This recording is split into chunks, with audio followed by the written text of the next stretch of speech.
a subject like dollars, a subject that you and almost everybody else has pretty well practiced the feeling of not enoughness around, what happens is things can go very well. It's as you say, I'm having a good time, things are expanding, I'm getting many new ideas, I'm feeling lots of energy flowing, but the dollars just aren't rolling in the way that I'd like. And we say it's usually because you've practiced for a while the feeling of not enough dollars. And so you really have to begin to imagine more dollars or get off the subject altogether. We want to be clear about that. You see, you do not have to launch an intention and then hold doggedly to that thought and only that thought in order for the universe to bring it in. It's not like casting out there with your great line and hooking onto this fish of something that you want and then having to keep tension on it in every moment or it will shake off and get away from you. It isn't like that at all. It is that once you have launched your intention, the universe is yielding it to you,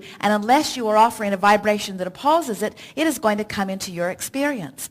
So as you are moving through your experience and the idea of something that you want is born within you, you don't have to singularly think about that in order until it comes about. You can launch an idea and never think about it again, and the universe will yield it to you, because if you have gathered enough contrast to give birth to the desire, it is yours. In other words, and there's enough energy to bring it to you. But what often happens with people is that they have this contrasting experience which launches the desire. The non-physical energy is answering it, and so the desire is being answered, but then they're noticing, oh, it isn't happening, or it's not coming, or they are offering thoughts that are in opposition to it which keep holding it apart. So it's like the donkey and the carrot. Every step you take forward, the carrot takes a step forward too. And so the way you close the gap between the two is by releasing any thought that contradicts it. Mm-hmm. Well, if it is a subject that you don't think about much, then it is conceivable that you could launch it and just leave the idea alone, and it would show up in your experience, and you would say, oh, I have this vague recollection of saying I wanted that, and look, here it is. Mm-hmm. But when it is a subject like dollars that play into your experience on so many levels, so many times in a day, it is not likely that you're not going to have thoughts around that subject. In other words, what we're saying is not likely that you're going to leave that subject alone. And so when there is a subject that has to do with something that you want, and it's not likely that you can just not think about the subject, then it is really worth working to bridge your belief about it, working to shift your vibration about it. And the way you do that is just by sort of taking the bull by the horns and talking about the subject with the deliberate intent of bringing yourself to a place of feeling better about it. So does that mean I have to, with the 5 kids, it's hard to, I don't want to work really hard at anything active, physical life. So well, you see, do you hear what you keep doing here? And you're not alone in this. You've already forgotten the manager, because all of this has been your responsibility. The 5 kids are my responsibility. All their happiness is my responsibility. Everything's my responsibility. I've got so much responsibility. I don't have time to do the things I really want to do. And what we're wanting you to realize is it doesn't take very much time to feel an idea be born and ponder it and muse it for the pleasure of doing so, and then delegate to the manager. In other words, people will say to us, I can't just quit my job and go sit on the beach and meditate, or I can't stop what I'm doing and just imagine I have children to feed or dishes to wash or things to do. And we say, we're not encouraging you to stop the action part of your life. We're encouraging that you act just a little bit less and that you envision just a little bit more.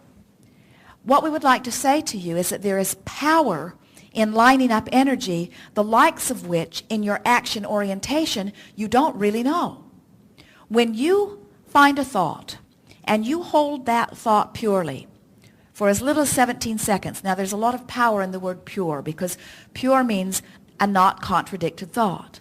When you find a thought of something wanted and you hold that purely by imagining it, pretending it, remembering something like it, musing it, when you hold that thought for as little as 17 seconds, another thought of the same vibrational equivalent, because of law of attraction, joins it.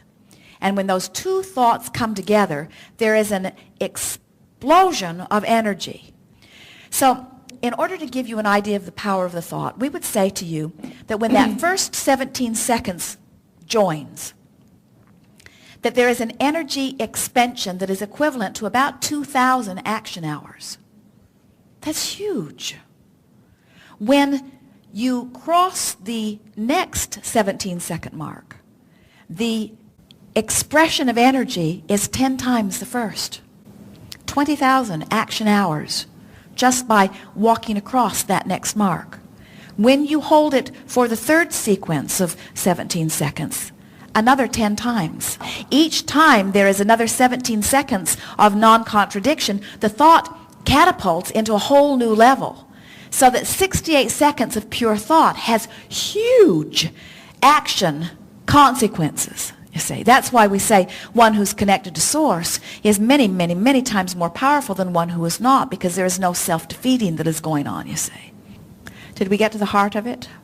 I think that's good. Thank you. Be playful about it all. I want to give you one more thing here. Sometimes our friends will come to a gathering like this and they will say, well, here I stand, while this is where I would rather stand. And then they say, oh, and Abraham has given us a process so that we can get from here to over here. I'm going to offer this visualization to get from here to over here. And what happens is, as you are offering any process to get from here to here, what happens is you're vibrating in both places. So you can't move from where you are. Nothing changes for you. So you can make much faster progress if you say, I'm offering this visualization not to get from here to over here, but I'm offering this visualization for the pleasure of the visualization. When you go to a movie, you don't say to your friends, I'm going to this movie because it's about things I want to live, and I think if I go watch the movie, I'll vibrate like the movie is vibrating, and then the universe will yield to me. Although that's not a bad way of approaching a movie. But you don't go to the movie with that intention. You go to the movie for the entertainment. You go to the movie for the distraction. And that's the way we want you to begin going to the visualization. Don't visualize to make something happen. Visualize for the pleasure of visualizing. So I just have to have a good time. You're just wanting to use any excuse in the world to let it in, to let it in, to let it in. The universe knows what you want. You just got to let it in. Thank you. Indeed.